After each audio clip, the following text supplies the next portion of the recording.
poussé à faire une courte analyse politique par rapport aux élections présidentielles.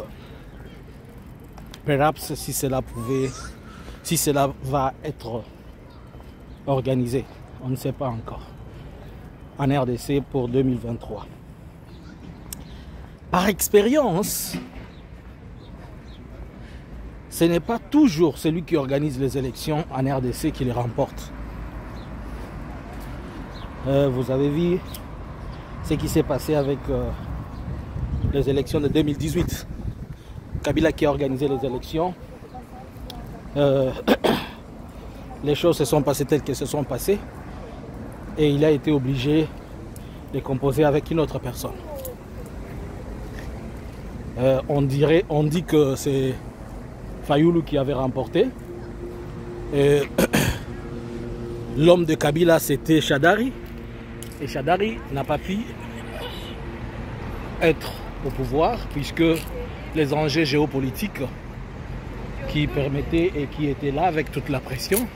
Et c'est Félix qui se retrouve. Donc ni Fayulu qui était prétendu dominateur, si je peux le dire, ni Kabila qui avait le pouvoir avec son dauphin, ils n'ont pas pu avoir ça. Ça c'est un. Deux, par la même expérience, ce n'est pas celui qui est majoritairement élu aux élections présidentielles en RDC qui le remporte. Vous vous rappelez avec les élections en 2011, d'abord en 2006, Kabila et Jean-Pierre Bemba. Bemba était majoritairement élu, mais c'est Kabila qui a remporté, qui a été finalement président. En 2011, c'est monsieur Père Sonam, Etienne Tshisekedi Wamulumba, qui a été majoritairement et largement élu, mais c'est Kabila qui s'est retrouvé au pouvoir. Donc ceux qui ont toujours été populaires en RDC ont toujours été écartés. Alors, ce n'est pas puisqu'on est nationaliste qu'on arrive à être élu au Congo. Jean-Pierre Bemba, qui était Mwana Congo, Etienne Tshisekedi Wamulumba étant le leader contesté de tout le temps, il a aussi perdu. Et bon, disons, c'est pas puisqu'on est populaire. Et c'est pas puisqu'on est majoritairement reconnu à Kinshasa que l'on a les élections, qu'on remporte les élections. Tout ça, je suis en train de dire qu'il est possible que le président Félix organise les élections et qu'il puisse les échouer. Ce n'est pas aussi puisqu'on a triqué, on a tout fait, qu'à la dernière minute qu'on a la victoire. Et surtout qu'il y a plusieurs choses qui s'entrepénètrent. Il y a la communauté, il y a les enjeux internationaux, il y a les enjeux régionaux, il y a les enjeux nationaux aussi. Et dans les enjeux nationaux, dans les enjeux internationaux, c'est-à-dire les deux blocs, notamment le bloc de la communauté internationale, soi-disant, les États-Unis et l'Union européenne doivent avoir un compromis pour accepter que la personne ait le pouvoir. Au niveau régional, le Rwanda pèse tellement beaucoup. L'Ouganda, le Kenya et l'Afrique du Sud aussi, elle pèse son influence.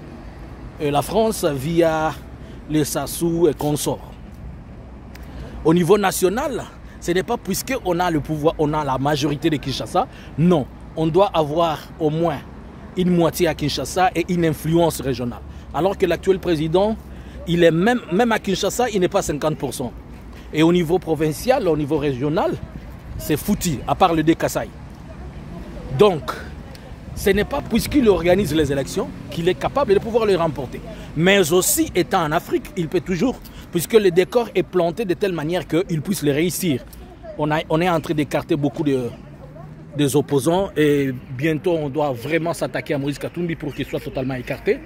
Les Fayulu, la messe elle est déjà dite dans l'union sacrée, à moins que certaines personnes se tiennent debout, tels que Veka, tels que Jean-Pierre, et je ne pense pas que ça sera le cas par rapport aux analyses. Je ne parle pas prophétiquement, je fais des analyses qui sont des analyses politiques. Donc,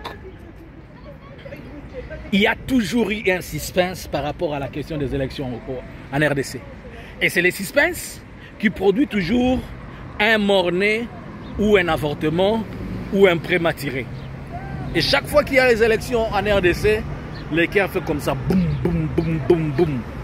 Ce n'est pas toujours ceux qui les préparent qui remportent, et ce n'est pas toujours ceux qui remportent qui ont été élus, et ce n'est pas toujours ceux qui ont été élus qui le sont depuis Lumumba. Il était populaire, il était majoritaire, mais vous voyez les choses. Donc attention aux échéances électorales.